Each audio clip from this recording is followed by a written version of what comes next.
ইরানের মধ্যে আজও পর্যন্ত সেই অগ্নি পূজারী যে কিনা ওমর রাদিয়াল্লাহু আনহুকে নামাজের মধ্যে কুপিয়ে কুপিয়ে ছুরিকাঘাত করে করে হত্যা করেছে, সেই জালেমের কবরকে মাজার বানিয়ে আজও পর্যন্ত প্রত্যেক বছর তারা সেখানে ওরস পালন করে, আনন্দ উদযাপন করে, জশ্নে জুলুস বের করে। মুসলমানের কবরের কাছে গিয়ে না, এক আগুন পূজারী মুশরিকের কবরের কাছে গিয়ে এত খুশি কেন? যে ওমরকে শহীদ করেছে। এমনকি তাদের দেয়ালে দেয়ালে পর্যন্ত আবু বকর, ওমর, উসমান এদের নামে লানত গুলো ওরা লিখে রাখে। তো দেখতে যেহেতু হুজুর লাগে, আর যেহেতু তাদের মেয়েরাও পর্দা পুশিদা করে, আর আমেরিকারে মাঝে মধ্যে বড় গলায় হুমকি ধমকি দেয়, এজন্য অনেকে অটো ইরান প্রেমী, শিয়া প্রেমী হয়ে গিয়েছে। এই যে শিয়া কারা, তাদের আকীদাগুলো কি কি, নবীর সাহাবীদের ব্যাপারে আমাদের বিশ্বাস কি হওয়া দরকার, নবীর সাহাবীদের ব্যাপারে কি কি অভিযোগ আছে এবং সেই অভিযোগগুলোর জবাব কি, এই কাজগুলো হওয়া দরকার ছিল নাকি ছিল না? আরে ছিল নাকি ছিল না? আজও পর্যন্ত হয়েছে? হয় নাই। আপনারা নিয়ত করেন, আল্লাহ যদি হায়াত দান করেন এই সবগুলো শূন্যতাকে দূর করবেন ইনশাআল্লাহ। এই যে প্রেসিডেন্ট ইব্রাহিম রাইসি মারা গিয়েছে, বাহ, পারে না খালি জান্নাতে ঢুকায়া তালা মাইরা চাবিটা নিয়ে আসতে। বাংলাদেশে শিয়ার সংখ্যা এখন প্রায় কোটির কাছাকাছি। ভাবতে পারবেন এটা? মানে লাখ না, বিশেষ করে বেদাতীদের একটা অংশ ওরাও নিজেদের অজান্তে শিয়া হয়ে আছে। কেউ 80%, কেউ 70%, কেউ 90%, আর কেউ যেতে যেতে একেবারে 100%। ওদের আকীদা এত জঘন্য। আর কেউ তো আছে ডাইরেক্ট শিয়া না, তবে শিয়া প্রেমী। এটা বাংলাদেশ গতকাল দেখেছে। এই যে প্রেসিডেন্ট ইব্রাহিম রাইসি মারা গিয়েছে, বাহ, পারে না খালি জান্নাতে ঢুকায়া তালা মাইরা চাবিটা নিয়ে আসতে।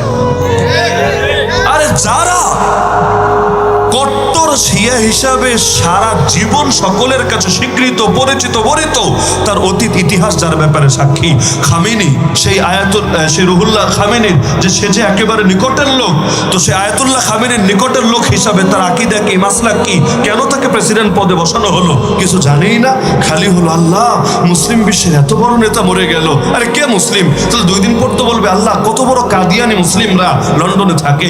কাদিয়ানিরা আগামী বছর বাংলাদেশে 100তম, মানে একেবারে 100 বর্ষ পূরণ করে তারা ইস্তেমার আয়োজন করবে। তাদের মাথায়ও তো পাগড়ি দেখা যায়, তাদের গায়েও তো আবাকাবা দেখা যায়, তাদের গায়েও তো লম্বা জুব্বা দেখা যায়। তারা হুজুর না হলে হুজুর হবে না। বৃক্ষ তোমার নাম কি, ফলে পরিচয়। তো কিছু লোক তো ডাইরেক্ট শিয়া, কিছু লোক হয়েছে শিয়া প্রেমী, কিছু লোক হয়েছে ডাইরেক্ট সাহাবী বিদ্বেষী, আর কিছু লোক হয়েছে সাহাবী বিদ্বেষী প্রেমী। তো এই যে হালতগুলো চলছে, তাহলে পাকিস্তানের মধ্যে যেমন সাহাবায়ে কেরামের ইজ্জত, আজমত, হেফাজতের জন্য সকলে মিলে ওলামায়ে কেরাম ঐক্যবদ্ধ প্ল্যাটফর্ম করে সকল বাতিলদেরকে কোণঠাসা করেছে। এর জন্য একের পর এক জান দিয়েছে, কিন্তু আন্দোলন থেমে যায় নাই। সেই হক নওয়াজ জঙ্গি শহীদ হয়ে গেল, আরে সেই জিয়াউর রহমান ফারুক শহীদ হয়ে গেল, আজম তারেক শহীদ হয়ে গেল, কিন্তু আজও পর্যন্ত সে আন্দোলন থেমে যায় নাই। তাদের উত্তরসূরিরা আজও পর্যন্ত সেই ঝান্ডাকে সমুন্নত রেখেছে। খালি আমাদের বাংলাদেশ পুরা কপাল, স্বাধীনতার 53 বছর হয়ে গেল, এই সেক্টরটা বলতে গেলে পুরোই খালি রয়ে গেছে। অথচ ইতিবাচক কাজও করা দরকার ছিল। আরে যেই দেশে মুআবিয়া রাদিয়াল্লাহু আনহুকে গালি দেয়, ওই দেশের উপর যে আল্লাহর গজব এখনো নেমে আসে না, এটাই তো বিরাট ব্যাপার।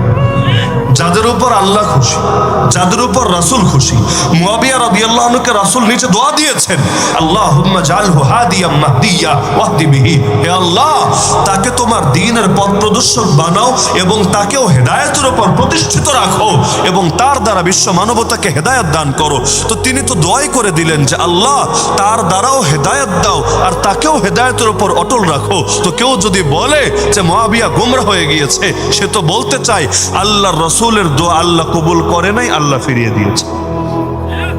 কোরআনের মধ্যে আল্লাহ যে বললেন রাদিয়াল্লাহু আনহুম, নবীর সব সাহাবীদের উপর সন্তুষ্ট।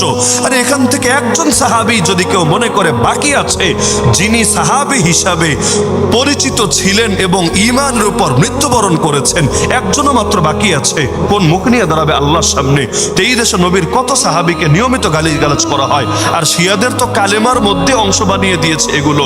যেমন অনেকে হয়তো দেখেছেন, নতুন করে একজন শিয়া হচ্ছে আরবে, তার কালেমা পড়াচ্ছে, কালেমার লাস্টের দিকে অংশ, আশহাদু আন্না আবা বকরিন ওয়া উমারা ওয়া উসমানা ওয়া আয়েশাতা ফিন্নার, আমি সাক্ষ্য দিচ্ছি আবু বকর, ওমর, উসমান, আয়েশা তারা জাহান্নামী, নাউযুবিল্লাহ। এমনকি ইহুদিদেরকে যদি যদি জিজ্ঞাসা করেন বলতো তোদের উম্মতের মধ্যে মানে নবী মুসার উম্মতের মধ্যে সর্বশ্রেষ্ঠকে, ইহুদিরাও বলবে নবী মুসার সাহাবীরা। খ্রিস্টানদেরকে জিজ্ঞাসা করেন ঈসা নবীর উম্মতের মধ্যে সর্বশ্রেষ্ঠকে, ওরাও বলবে ঈসা নবীর সাহাবীরা। আর শিয়াদেরকে জিজ্ঞাসা করেন মুহাম্মদুর রাসূলুল্লাহ সাল্লাল্লাহু আলাইহি ওয়াসাল্লামের উম্মতের মধ্যে সবচাইতে নিকৃষ্টকে, ওরা বলবে নবীজির সাহাবীরা। ভাবতে পারেন এমন কি